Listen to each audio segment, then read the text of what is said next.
오늘 말씀의 제목은 부활하신 생명과 연합할 때입니다. 오늘부터 5일간 부활과 연관된 묵상으로 진행이 됩니다. 오늘이 그 첫 번째 시간이고요. 그 첫 번째 묵상 시작을 이렇게 말합니다. 인자가 당신 안에서 부활하실 때까지 아무것도 말하지 마십시오. 부활하신 그리스도의 생명이 당신을 다스리면 역사 속에 계셨던 그리스도께서 가르치신 말씀을 이해하게 됩니다. 라고 말합니다. 인자가 당신 안에서 부활하실 때까지 아무것도 말하지 마십시오. 이 말씀을 역으로 말하게 되면 그리스도의 부활 생명과 연합되어졌을 때 그때 그리스도께서 하신 말씀을 말하라는 것이죠. 왜냐하면 그 이유가 이따 그 뒷부분에 나오는데요. 그럼 일단 먼저 그리스도의 부활의 생명이 무엇일까요?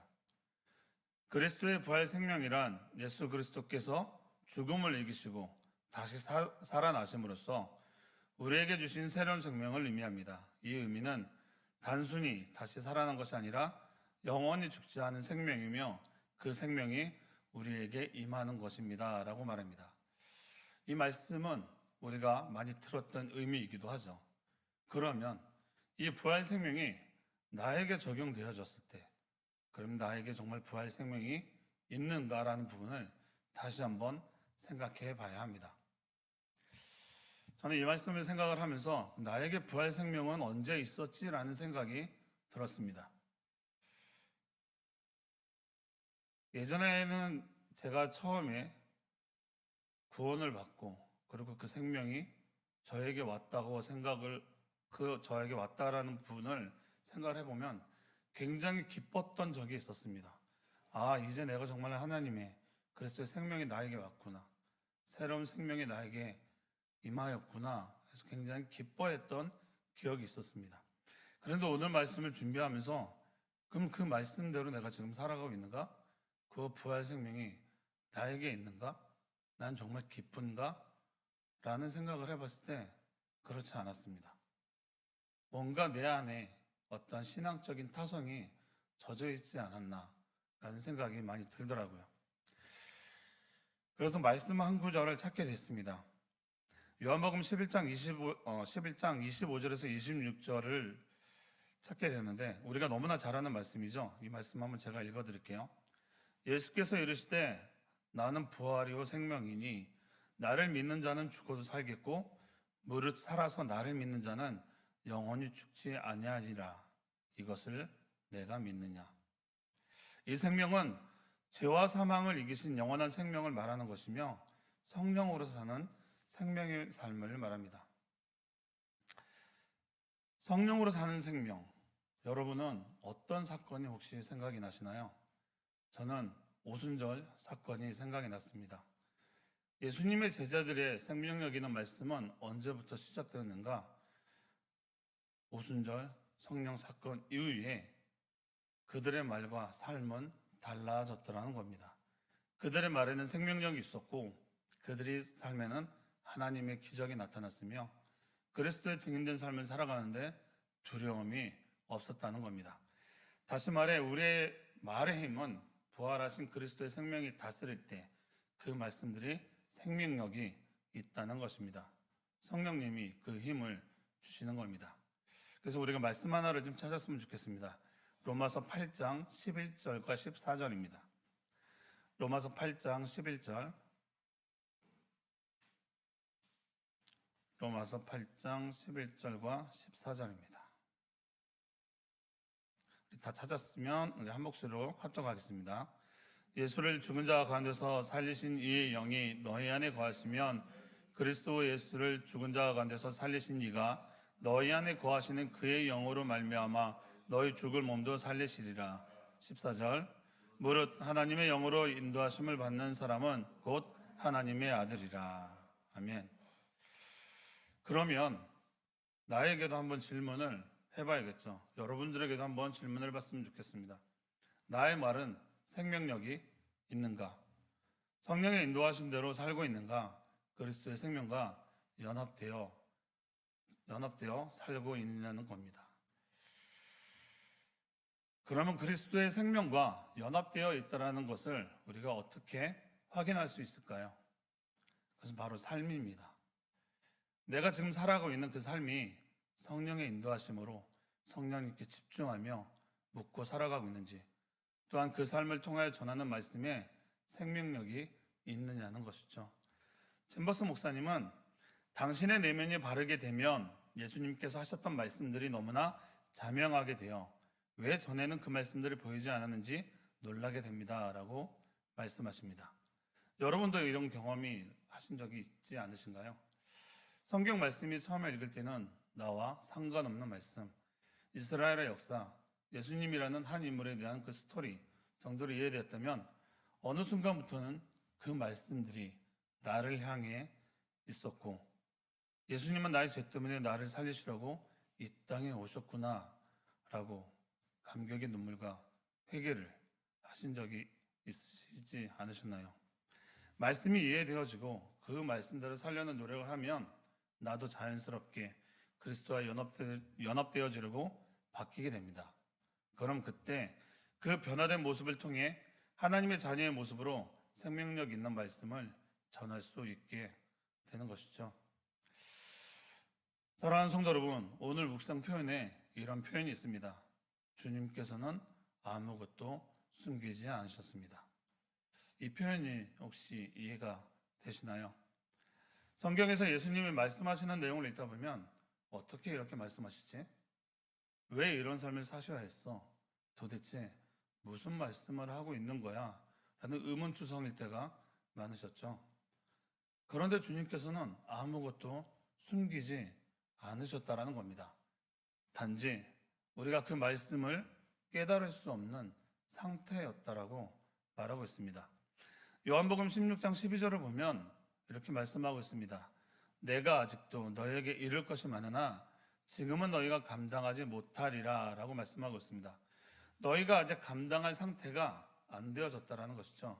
그런데 이어서 13절을 보면 그러나 진리의 성령이 오시면 그가 너희를 모든 진리 가운데 인도하시리니 그가 스스로 말하지 않고 오직 들은 것을 말하며 장래일을 너희에게 알리시리라 라고 말씀하십니다. 다시 말해 우리가 성령의 인도하심을 받게 되어질 때 주님이 말씀하시고자 하는 그 모든 것을 우리에게 보여주신다는 겁니다. 그리고 그 말씀에 이해되어지는 상태가 된다는 것이죠. 오늘 본문 말씀을 보면 변화산에서 예수님과 제자들이 내려오면서 예수님은 제자들에게 지금 본 것을 아무에게도 이르지 말라라고 말씀하십니다. 언제까지요? 주님이 죽은 자 가운데서 다시 살아날 때까지입니다. 변화산에서 제자들은 무엇을 보았나요? 마가복음 9장 2절을 보게 되면 오늘 읽은 말씀 그 앞절을 보게 되면 예수님은 베드로와 야고보와 요한을 데리고 높은 산에 올라갔더니 변화산을 말하고 있죠. 그들 앞에서 변향되사라고 말했습니다. 어떻게 변화가 됐냐면 그 옷에 광채가 되어졌고 세상에서 볼 수 없는 하얀색으로 변화됐다고 말하고 있습니다. 그리고 또 엘리야와 모세와 함께 그들에게 나타나 같이 말을 했다라고 말합니다. 제자들은 예수님의 모습에서 세상에 볼 수 없는 새하얀 광채를 보고 예수님이 엘리야와 모세와 얘기하는 모습을 보며 그 모습이 너무 신비롭고 좋아 이곳에 초막을 짓고 여기가 좋사오니 이곳에 있으면 좋겠습니다 말할 정도로 귀한 경험을 하게 된 것입니다. 이 모습을 보고 얼마나 말하고 싶었을까요? 제자들은 빨리 내려가서 자신들이 본 것을 말하고 싶었을 겁니다. 그런데 예수님은 자신이 죽은 후에 다시 살아난 다음에 말하라는 것입니다. 그 말씀이 오늘 본문 말씀이죠. 이때 이들의 상태가 나타납니다. 우리 10절을 한번 같이 보시겠습니다. 마가복음 9장 10절 제가 읽어드릴게요. 눈으로 한번 같이 따라주세요. 그들이 이 말씀을 마음에 두며 서로 문의하되 죽은 자 가운데서 살아난 것이 무엇일까 하고. 이들의 상태가 어떻습니까? 이들은 예수님이 어떤 분인지 왜 이 땅에 오셨는지 제대로 알지 못했던 것이죠. 이 말은 우리 또한 우리에게 경험되어진 은혜의 사실들을 다른 사람에게 얘기한다 하더라도 그들이 이 일을 이해할 수 없는 상태가 아니라면 이 은혜를 같이 나눌 수 없다라는 것을 말합니다. 그래서 우리 공동체 모두에게 성령의 인도하심이 필요합니다. 하나님의 관점으로 공동체의 삶을 나눌 때 상대방의 은혜가 내 은혜가 되기 때문입니다. 그 은혜를 우리 섬누리 공동체 안에서는 나누고 있으니 얼마나 감사한 일입니까? 그래서 반드시 우리는 주님의 부활하신 생명과 연합이 있어야 합니다. 사랑하는 성도 여러분, 여러분들에게는 예수님의 부활 생명이 있으십니까? 예수님의 부활 생명이 부여된다면 그 증거는 우리가 그분의 말씀을 깨닫게 된다는 사실입니다. 만약 우리 마음에 주님의 성령이 없다면 하나님은 우리에게 아무것도 계시할 수 없습니다. 왜냐하면 그 마음 가운데 성령님이 안 계시면 내 마음으로 가득 찬 고집스러운 편견이 하나님께서 우리에게 계시하는 것을 막기 때문입니다. 완고함이죠. 우리의 완고함이 하나님의 빛마저도 거부해버리기 때문입니다. 하나님은 성령을 통해 많은 말씀을 하십니다. 진짜요? 나에게 정말 말씀을 많이 하신다고요? 그럼 제가 왜 그것을 알아채지 못했을까요? 라는 질문이 생길 수 있습니다. 그런데 오늘 말씀을 비춰서 보게 되면 이렇게 말씀드릴 수 있습니다.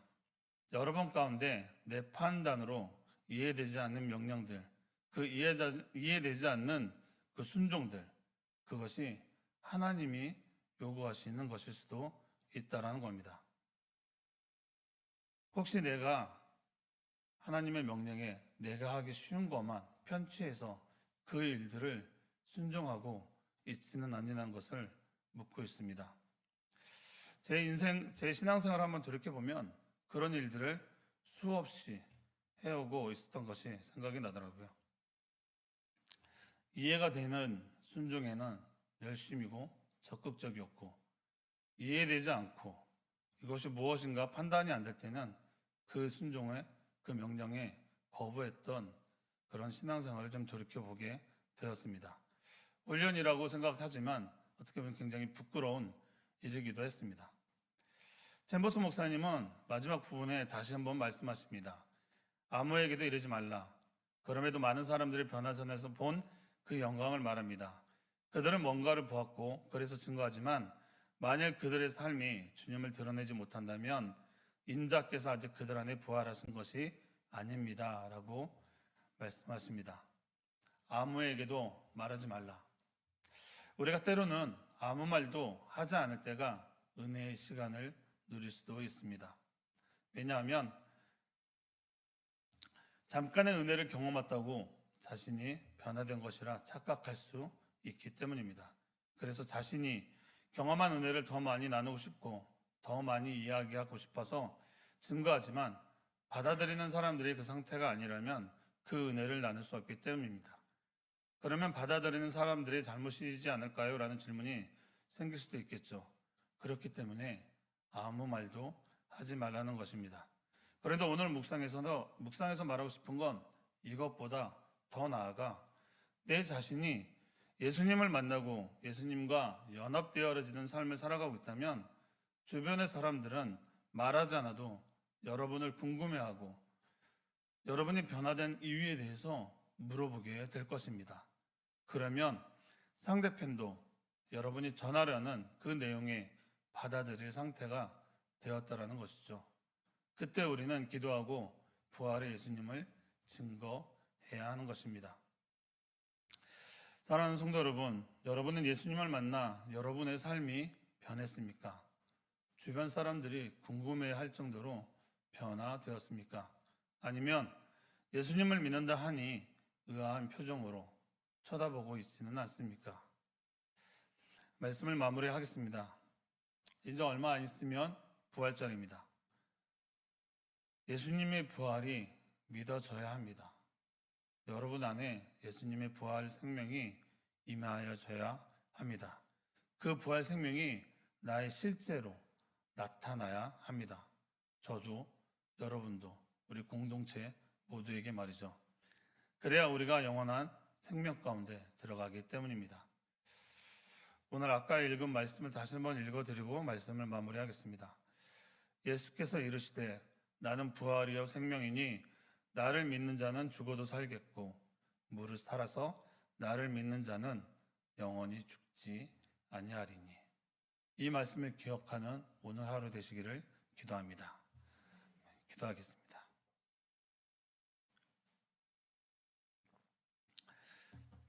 사랑의 하나님 감사합니다. 나에게 부활하신 예수님의 생명이 나에게 있습니까? 나는 주 안에서 변화된 사람입니까? 주님, 우리의 삶 속에서 주님을 나타내는 하나님의 자녀가 되게 하여 주옵소서. 매일매일 삶 가운데 성령의 인도하심 속에 살아가는 우리 세움누리 공동체가 되게 하여 주시옵소서. 공동체 안에 성령의 충만함을 부어주셔서 서로의 은혜를 나누고 서로의 삶 속에서 주님의 살아계심을 보게 하옵소서.